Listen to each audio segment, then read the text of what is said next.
Ay mga kalingap, ito nga pala si Marlon, yung anak sa may-ari dito sa land na ginawa natin landing pa dito sa Davao del Sur, Malalag. Buti na lang nagpang-abot kami dito kasi ngayong araw na ito, Sabado, linisan naman namin ni Miss itong area ng landing pad.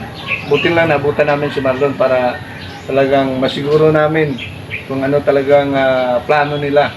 Ayan nga, sabi niya, matagal pa naman daw yung mangyaring bintahan. Siguro it takes year pa or 2 years bago ano. So dito na talaga tayo sa landing pa dito sa Davao del Sur.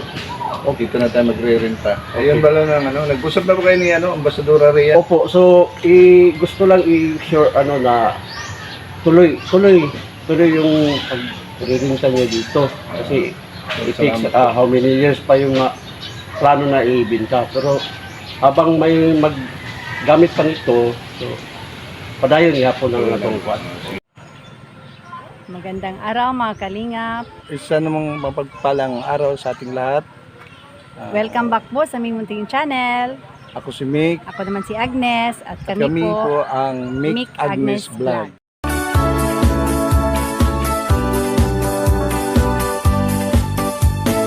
Matubang ang pangalan niya, matulungin sa kanyang kapwa, ang kanyang pamilya, kasama niyang gumagawa ang mga bases at pati marites, kay lupit ng kanilang chismis, di niya alintana, tegma lang lahat sila.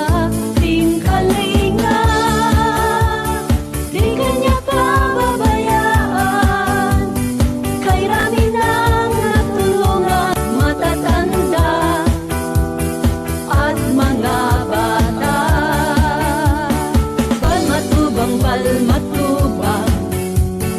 karamay ng kabataan, Team Kalingap kaagapay, di kanya pababayaan, tulong ay maaasahan.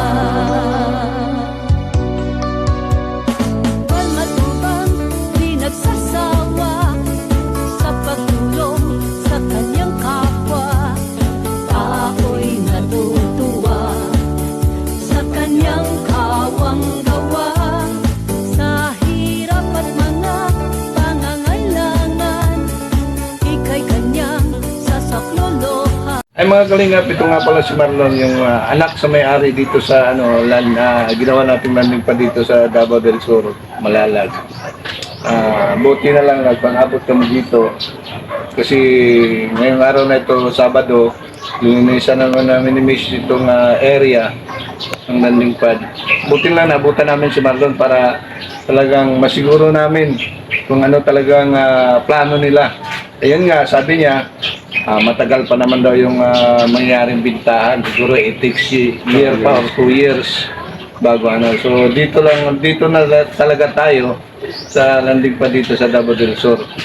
Dito na tayo magre-renta. Ayun ba lang ang nag-usap na ba kayo ni Ambassadora Rhea? Opo, so gusto lang i-share na tuloy yung pag-renta niya dito kasi it takes how many years pa yung plano na ibenta, pero habang may maggamit pa nito, so padayon niya po ng natungkwan.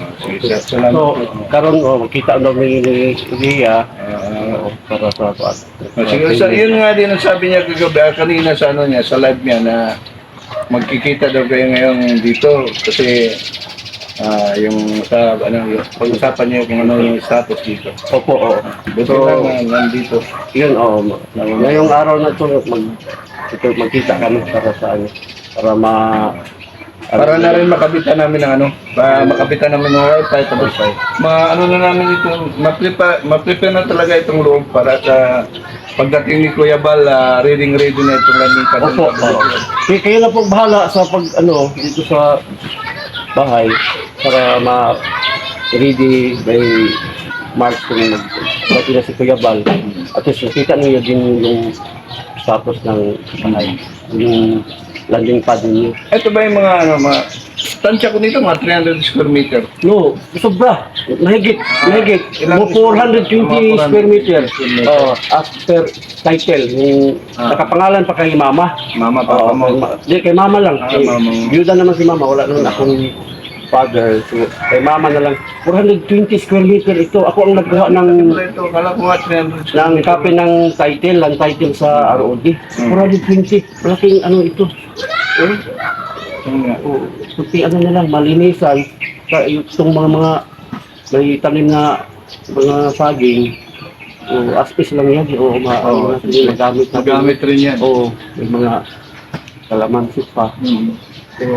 So, kunti ano na lang, papalagyan yung ano ni Kuya Val. Nangyari kasi nung kahapon, no, nung isang araw, pumunta ko rito. Tinignan ko, may tubig dito. Oo. Na ano ko rin na dahil siguro doon sa kalakasan ng ulan tapos may halong hangin, malakas na Malakas na hangin. kaya pumasok yung ulan dito. Wala problema dito. Problema rin. Hindi naman na araw-araw ang ulan. Yun siguro, no? Ano na? Sige doon, magkita-kita na tayo ngayon ni ano, Patuloy, ano na kayo? Ambassador dito. Ito yung kalingap na ano, nilimas muna namin itong tubig na medyo pumasok dito sa may terrace ng nalipad natin kasi nangyari ito nung kalakasan ng ulan tapos may malakas na hangin. Kaya ano, dahil walang bubong dito sa taas so wala pang nakatabo na yero, pumasok yung ulan talaga kasi yung ulan papunta talagang west. Kaya pumasok yung maraming tubig. Ito ngayon, aming nilimasin ni Agnes. Wala kasi kami lakad ngayon, kundi maglinis dito sa landing pad. Yan lang mga kalingap. Subaybayan nyo kami. Ayan si Agnes mga kalingap.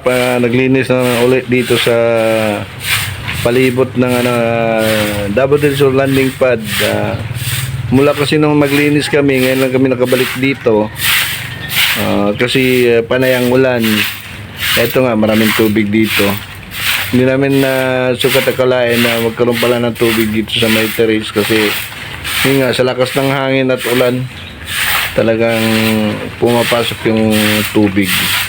Kaya nilinisan namin mga kalingap at kukunin namin itong mga tubig dito para matuyo na, madaling matuyo. Yan, mga kalingap si Agnes, oh. Nagwawalis sa dami ng mga dahon.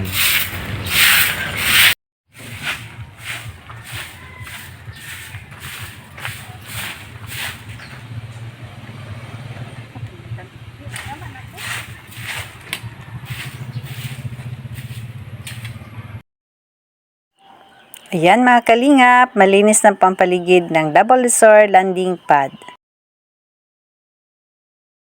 Samahan niyo po kami sa pagtatanim namin ng mga gulay sa likurang bahagi ng Davao del Sur landing pad sa next upload videos po namin. Maraming salamat!